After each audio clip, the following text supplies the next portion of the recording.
Oh boy, big time content warning on this one. It's all going to be about fash propaganda. That's what the whole thing's going to be about. If that's the type of thing you're sensitive to, then you might want to avoid this one, because it gets grim. Stonetoss is a semi popular Nazi webcomic.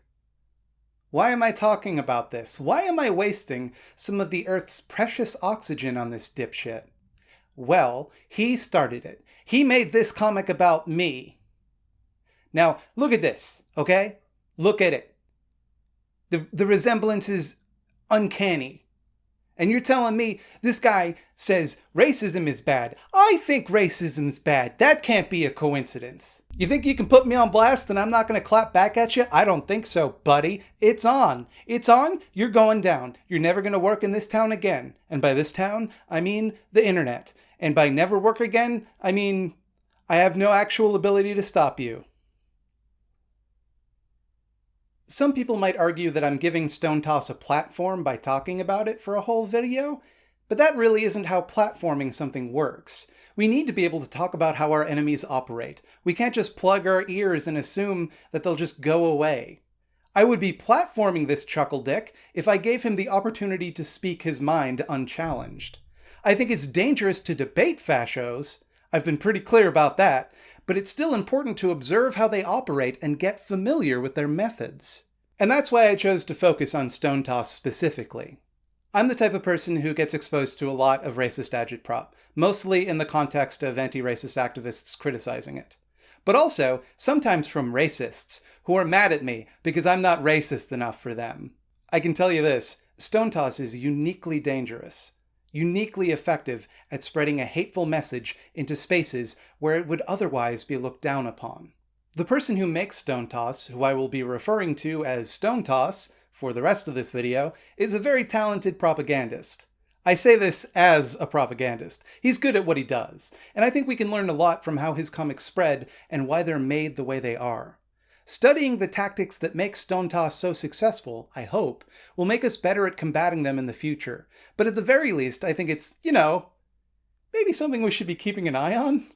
As difficult and unpleasant as it may be to actually look at. And I mean, I get it. Believe me. I've been reading this guy's comics for the better part of a week, and let me tell you, it's not fun. I've had to take a lot of breaks from this project because it takes a toll on you to be exposed to that much invective. I do not, under any circumstances, suggest you expose yourself to this dipshit's work if you can avoid it. Enough preamble. Who is this dickhead? Stonetoss is a webcomic that focuses primarily on bigoted meathead humor. It has clean, crisp colors and bold, thick lines, usually having 3 or 4 panels and less than a paragraph or 2 of dialogue. Its simple visual style and the way that most of the information is conveyed without the target audience having to waste valuable brain calories reading makes Stonetoss easily digestible and shareable. Now I'm going to make an assertion here that I can't prove, but I think is almost unassailably true. As much as I imagine he might deny it, the creator of Stonetoss started off his career of racist webcomics with the explicitly neo-Nazi comic Redpanels. Redpanels is essentially a proto-Stonetoss, a less polished and more openly hateful version of what was to come. The art style is a little cruder, especially towards the beginning where it looks like it was drawn in MS Paint. The characters look like bone by way of Something Awful artist Schmorky, a comparison that was not lost on Stonetoss. His early comics are wordy and contain more verbal irony than the slightly more sophisticated visual irony he'd come to be known for. Here's the thing about Redpanels, though. It's not exactly subtle with its out-and-out allegiance to neo-Nazism. It almost completely forgoes plausible deniability, and that limited its appeal to the people already drinking the Nazi Kool-Aid. Most people get angry and repulsed by outright, visible racism. You're not likely to get a lot of converts if your comics are so openly hateful that the people who read them get pissed off at you. That's why fascist propaganda tends to employ dog whistles, things which seem to be innocuous on the surface but underneath convey a secret message to those in the know, like a whistle that a dog would use to let other people know that it's part of the cool whistling dog club. Redpanels doesn't use dog whistles so much as dog foghorns. The Nazism isn't subtext, it's text. with just the slightest hint of just a joke bro irony to provide ideological cover. It's difficult to pin down the specific ideology of Redpanels, or Stonetoss for that matter. The author seems to constantly contradict himself. We should have a small, limited government with less of a security state and less defense spending, but also airtight border control and a big fuck-off wall to keep everybody out. We should accept more traditional family values, but also marriage is just long-form prostitution because women are parasites. The only thing which remains constant is a deep and abiding disgust for anyone that society considers underprivileged. And also a smug insistence that anyone who disagrees with his worldview is a hypocrite or a liar. Sometimes the contradiction is simple. Look, women on hookup apps act like they don't want to hook up. Sometimes it's so absurd he has to jump through ridiculous hoops just to arrive at it. Look, if feminists applied their logic about consent to its extreme, they'd be rapists for masturbating while drunk. Which proves they'd be complete lunatics if they did that entirely fictional thing. Conspicuously, though, there sure are a lot of jokes that hinge on deep familiarity and agreement with a Nazi worldview. He's also very concerned with the idea that Nazi speech might be suppressed. Not that suppressing Nazi speech could lead to worse suppression, just that Nazi speech itself must be protected. There are conspicuously a lot of comics where Hitler or Nazis are presented as the reasonable alternative to the screeching, furious left. There are a lot of jokes about how Jews are controlling the government or tainting the public discourse to suit a nefarious hidden agenda. Eventually, Redpanels came to an end in February of 2017. Then Stonetoss began on July of 2017. Now, once again, I can't prove Stonetoss and Redpanels are the same artist. I'm pretty sure he's denied it in the past, though I could be wrong. I couldn't find a statement by him saying that. But they're very clearly the same person. They have very similar art styles, writing styles, political views, and also sometimes just make the exact same comic. In either case, Stonetoss is the Redpanels model refined to a mirror shine. More cutesy, inane bullshit to draw in new readers, a more polished, expressive art style, a greater focus on visual irony that makes the jokes land harder. Stonetoss's comics are genuinely a better example of cartooning than a lot of professional political cartoonists, despite their atrocious messaging.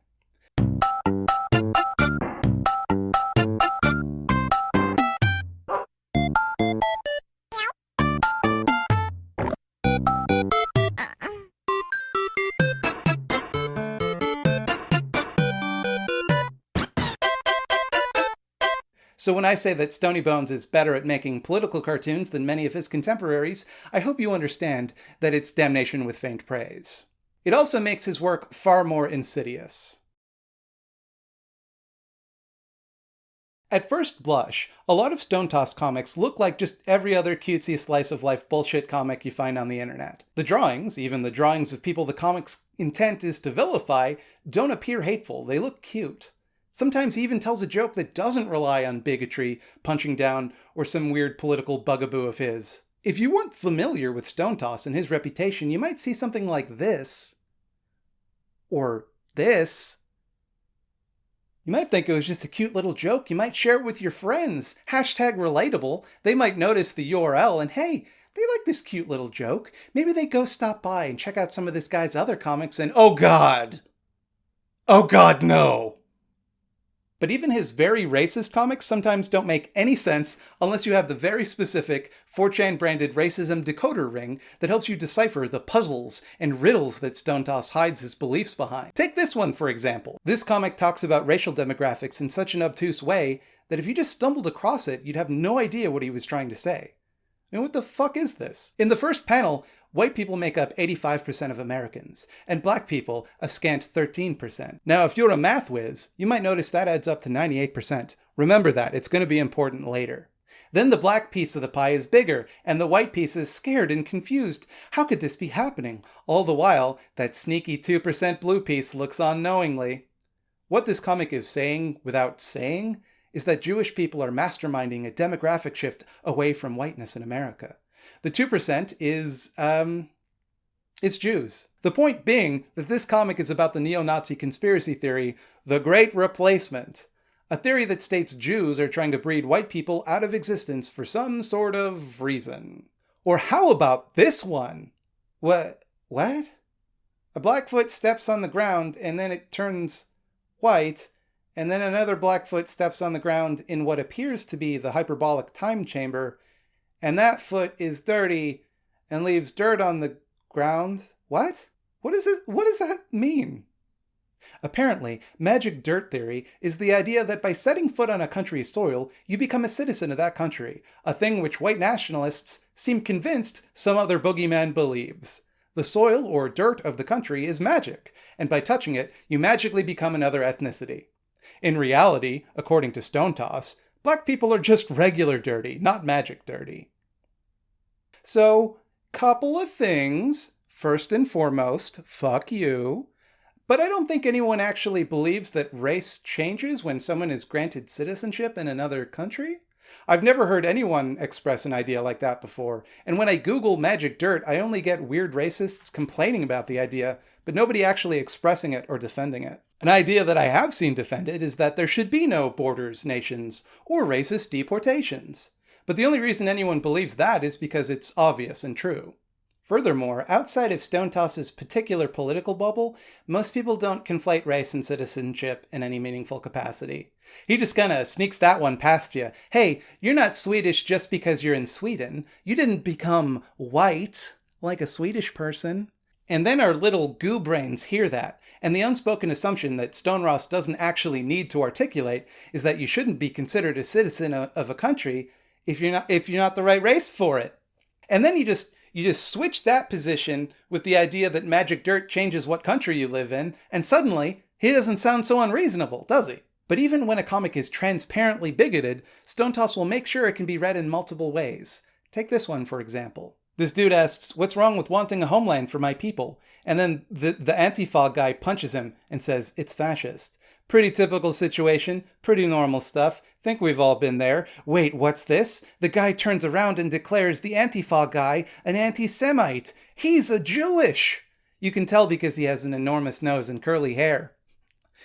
Funny stuff. If you're like a regular boomer-ass conservative, you might read this comic as saying the politically motivated violence of Antifa is equivalent to fascist violence against Jewish people, thereby proving they're the real fascists. Of course, there's a huge difference between politically motivated violence against fascists, who, to be clear, intend to murder and assault people, and political violence against Jewish people who, to be clear, as a rule, do not. There is no moral equivalence between punching Richard Spencer and punching some random Jewish guy on the street. If you're an alt-right hipster racist, you might read the comic as saying the desire for a white ethnostate is no different than the desire for a Jewish ethnostate, and therefore, it's hypocritical for Antifa to denounce the alt-right without denouncing Israel. Of course, the left actually does denounce Israel, specifically for its ethno-nationalist policies. The difference between the left's criticism of Israel and Stonelord's criticism of Israel is that the left, by and large, myself included, are anti-Zionist, but very, very much pro-Jews remaining alive and unharmed. And then there's what I believe is the intended reading of the comic, which is, ha ha, imagine if Antifa hit a Jew. They wouldn't do that because Jews control the left, but hee hee, ha ha, imagine if a Jew got punched. Doesn't that tickle you? I believe this to be the joke based on the fact that Stonetoss really, really, really hates Jews. He's a Holocaust denier, or at least is incredibly concerned with the idea that people don't like hearing about Holocaust denial for some reason. He thinks that Jews control the American military. He's pretty comfortable with blood libel. And like Jordan Peterson, he's very concerned with Jewish overrepresentation in positions of authority. Pretty much most people. He hates women pretty strongly. Hey, this guy, this banker, he's like, "Hey, Mr. Jones, I got a hot investment for you." The downside is a bit steep. It has greater than a 50% failure rate and could lose you half of your assets and your house, but the upside is you never have to do laundry again. That's what marriage is. It's an asset. Women are property. Remember that women are property. That's going to be a theme going forward. Women are just property, and they're out to get you. They have no agency, but they will use their agency to hurt you. But they are just objects, but they're objects that want to kill you. So just remember that going forward. The crazy feminist says we need strong women of color in games. But look at this, Dumbo. We got the Black Queen in chess. who is a woman and not a small piece of wood or plastic, and is black. You know, the when people say women of color, what they mean by color, of course, is literal color, not ethnicity or race. Just, you know, literally they should be of a color, like green or blue. Anything is fine. This is the worst argument I've ever seen. I've seen a lot of very bad arguments. This is perhaps the worst one I have ever seen. He hates trans people. Oh boy, does he hate trans people. The crazy feminist says that gender is a social construct. There shouldn't be gender-specific bathrooms. But the reasonable man says maybe there's biological reasons. And she says that's irrelevant. And she goes into the bathroom to try and pee in a urinal, and she can't, obviously. And she just pees on her pants. Like, what a Dumbo. You know, Redpanels, I've been to a lot of men's room in my time. Let me tell you, one thing they all have in common is that they all have toilets. Because that is where men go to shit. Shitting is one of the things that people do in bathrooms. So men's rooms will always have toilets. So this woman could have just sat on the toilet and pissed normally. Have you never been in a public washroom? Also, why is that urinal so close to the ground? Is that a children's urinal? It's below her knees. Is this a urinal for children? Why didn't you draw a trough or something? Uh-oh, the crazy feminists are at it again. They're saying we won't be silenced by your violence as they're burning various objects and books. And off to the side, here's Roosh V, noted rapist, and he's saying, they're being silenced? Real smug-like, and he's smiling, you know, like Roosh V is known for doing, because he loves smiling. He's always got a big grin on his face, that charming scamp. And you'll notice that he's holding his copy of his book in his hand, so that you know who it is. And they're not burning his book. They're not silencing him in any way. But they are burning this women's restroom sign and a Trump bumper sticker and a picture of a supermodel, and this Roosh V effigy. These are all great works of literature that would be destroyed by feminists, and our culture would be made vastly poorer to lose these valuable artifacts. What I love the most is this person with the tattoo Die Cis, which is German for the cis. And I'm assuming that's German. It doesn't mean die cis because Redpanels is a Nazi, so I assume he speaks German, is throwing Biology 101 into the fire. One of the big book burnings that the Nazis did was the Institute of Sex Research's work, which was a nonprofit institution that was campaigning for gay rights and for trans rights. He hates socialists. Now, the vegetarian says we have a moral duty not to kill animals, so she doesn't eat animals. And this Mormon, he says they have a moral duty to give money to the church, so he gives money to the church. And the socialist says we have a moral duty to redistribute our wealth, and then he doesn't do anything, which is a good point. I, as a socialist, have never given away my means of production. I have never allowed my workers to own and control my oil company. Oh, before capitalism, she didn't have any food, but after capitalism, she has a job that she has to do. And then the feminist says, how dare those bourgeois exploit you so? And that's inconsistent, because she didn't have food at first, and that had nothing to do with any sort of global economic system whatsoever. It's just a weird thing that happened that no one can explain, and then capitalists benevolently gave her low-wage, near-slave labor under penalty of starvation and death. I don't see what's exploitative about that. Uh-oh, guys, we're caught. This guy's saying smash capitalism on Twitter, on his iPhone, and he's wearing an Apple Watch, and those are all things manufactured under capitalism. How can you complain about capitalism when you own stuff? Why didn't he buy the socialist phone or the socialist watch if he believed so strongly. And if you're truly against capitalism, you shouldn't own anything. You should live in a little hut and starve to death for your principles. And that way we can defeat capitalism, instead of talking about it on things made within capitalism by exploited workers. There you go. Pack it in, socialists. You lose again. He hates black people. The burger companies, they don't want to sell hamburgers. They want to sell miscegenation, obviously, because they profit when they sell people on the idea of race mixing instead of hamburgers. Here comes the black guy. He says it's time for slavery reparations, and he holds out a big bag with a $sign on it so that the white guy can put money in it. And he says, don't I get any deductions for abolishing it? And he says, what? You don't get credit for what your ancestors did. But wait a minute. He's saying that they should have to pay reparations for what their ancestors did. What a hypocrite. You know, we should get some sort of deduction for abolishing it. You know, the same way that if like if I'm beating somebody up and I stop, I should get credit for stopping doing that. You know, if you commit a crime and then stop committing the crime, nobody ever gives you credit for no longer doing the crime. He hates gay people.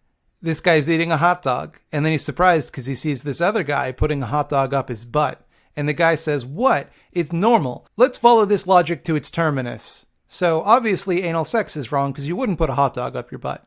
Therefore, heterosexual penetrative sex is wrong because you wouldn't put a hot dog in a vagina. And you'll notice if you pay close attention, there's a little poop splashing out of his butt that's being displaced from the mass of the hot dog. Oh boy. Okay, so this one's great because it proves that Stonetoss seems to think that when you're just walking around in your day-to-day life, your butt is full of poop. Hey, Stonetoss, do you wipe your ass, bud? Are you walking around with shit in your butt at all times? Yet more evidence that Stonetoss is weirdly obsessed with poop. As a gay couple, I wonder what their family is like. And the gay couple's like, same as yours, bigot, but their baby is poop. Gross! Do you think that when people have anal sex, there's a lot of poop involved? People clean their butts before anal sex. I would think that is obvious. Hey, if you're going to have a gay pride parade, you might as well spray poop everywhere. It's the same thing. It's the same thing to have poop sprayed directly onto your body and neighborhood than to see some people dance around.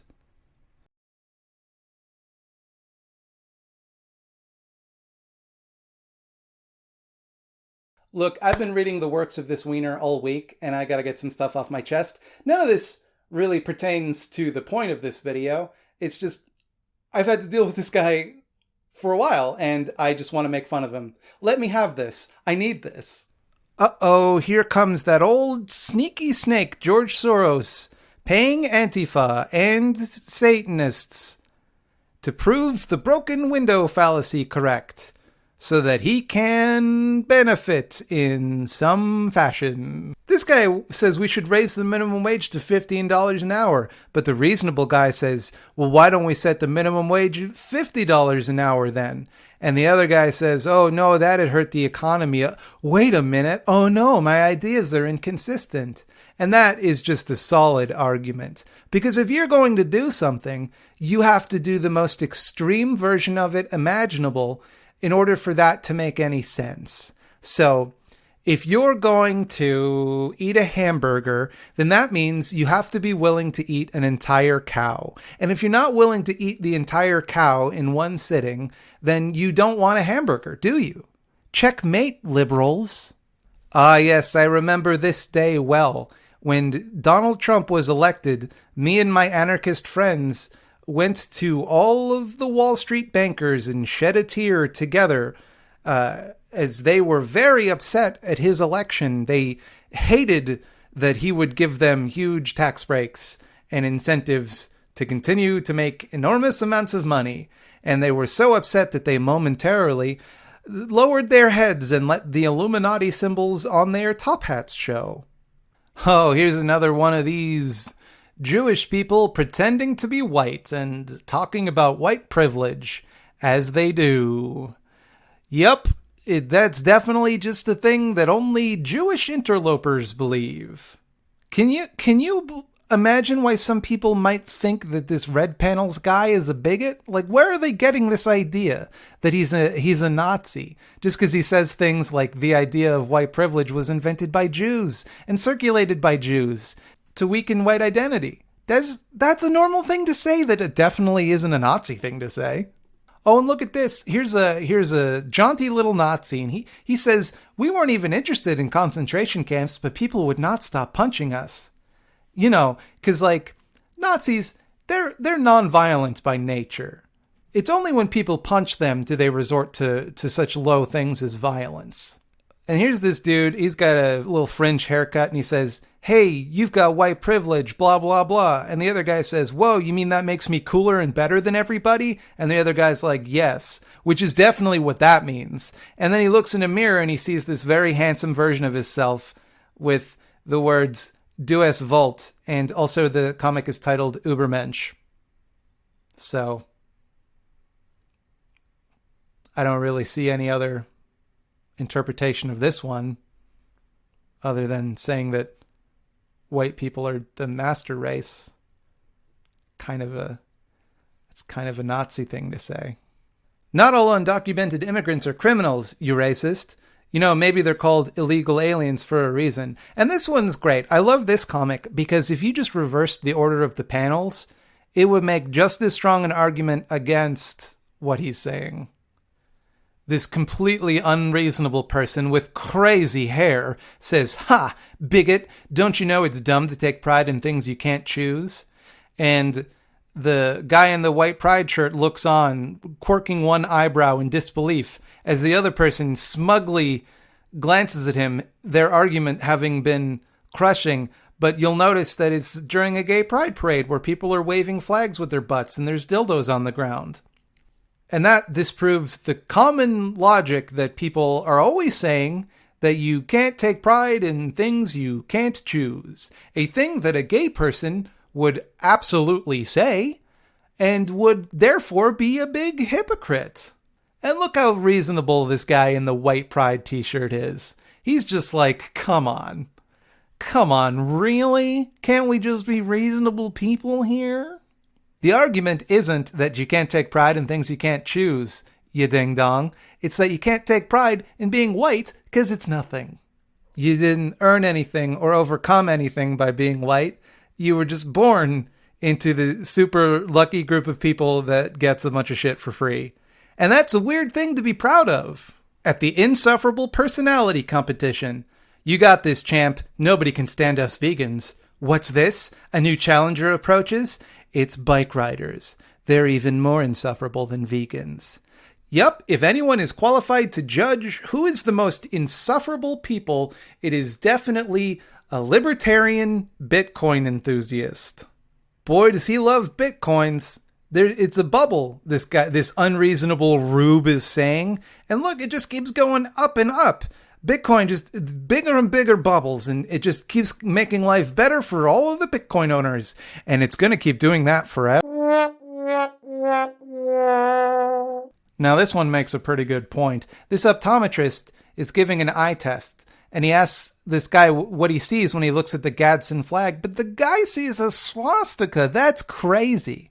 Who would mistake the Gadsden flag and libertarianism in general as being in any way connected with Nazism or fascism?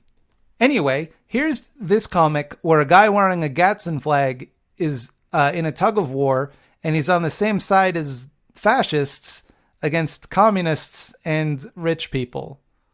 And he's confused by it. He's like, wait, what? That's crazy that our enemies in the war against elites and communists are fascists. Where are people getting the idea that these two groups are aligned? Where could they get such a delusion? This sex worker says sex work is real work. Here comes the IRS. Bitch better have my money. And there you go, sex workers. If it's real work, how come the IRS wants your money? You don't pay taxes on real work. I mean, get wrecked, libs. Here, the atheist puts the Bible in the fiction section and he's laughing about it. Haha, take that, Bible cucks. And then this MAGA hack guy puts the Quran in there and he's like, ha ha ha, take that, everybody. And the atheist guy doesn't like that for some reason, even though it seems like he would kind of be down with that. And then here comes the last guy putting the Holocaust in the fiction section.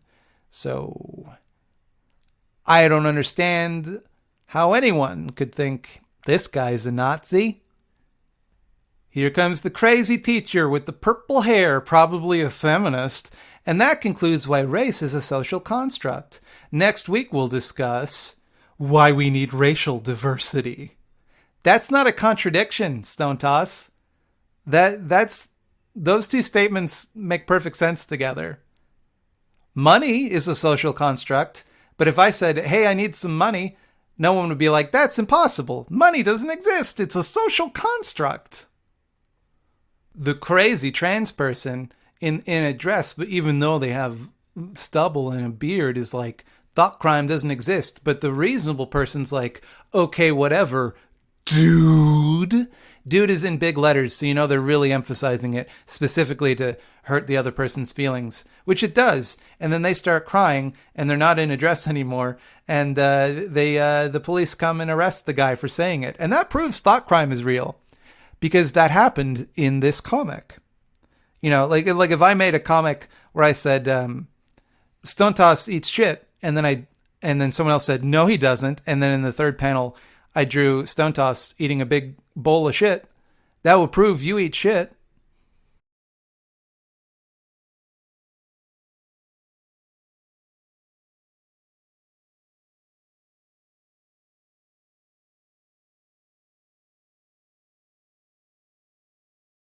The only real tactic that Stonetoss has to spread his hateful message is to disguise it. He can't just say what he believes. He has to imply it and allow the audience to infer it for themselves. All of the tactics he uses, the confusing, contradictory rhetoric, the innocuous bullshit, the crypto-fascist dog whistles, the layered meanings which read differently to different groups of people, all of these things are designed to obscure what is being said and sneak it into spaces where it would normally be rejected. Fascist propaganda doesn't always look like fascist propaganda. Effective fascist propaganda never looks like fascist propaganda. It's very much in the interest of fascists to pretend like they're just joking. It's all just jokes. But I mean, it's not. I mean, they're jokes, to be sure, but they're not just jokes. They're also an attempt to convey a dangerous and hateful worldview, to laugh in the face of suffering people and diminish the humanity of the vulnerable. The way to combat jokes like that is to make absolutely certain that people know what they're laughing at. To never allow these jokes to pass by without comment, without making people confront the ugliness underneath them. Make them walk you through why they find the idea of trans suicide funny, why they think it's funny to compare gay people to pedophiles, what the joke is about black crime statistics, and what they think it says about black people. Make them reveal themselves as the hateful dimwits that they are. Don't let them hide. Make them explain themselves. Then they won't be able to draw in people who would be repulsed by their secret, hidden messaging. Yank their masks off and drag them into the public eye, where a grateful public will serve them free milkshakes. And that's just a joke I think we can all laugh at together. Hey, thanks for watching this video. This was a tough one to get through, so if you made it all the way to the end, I'm very grateful. I have a Patreon at patreon.com/thoughtslime. Thank you for everybody that tosses me some money on Patreon, because this one's going to be demonetized. I'd sure appreciate it if you liked and subscribed. And also jingle jangle that little bell of mine to get updated when I put out videos and go live on stream. Probably gonna get a lot of harassment from Nazis. about this one. Looking forward to that. That's going to be a good time. Good time, one and all.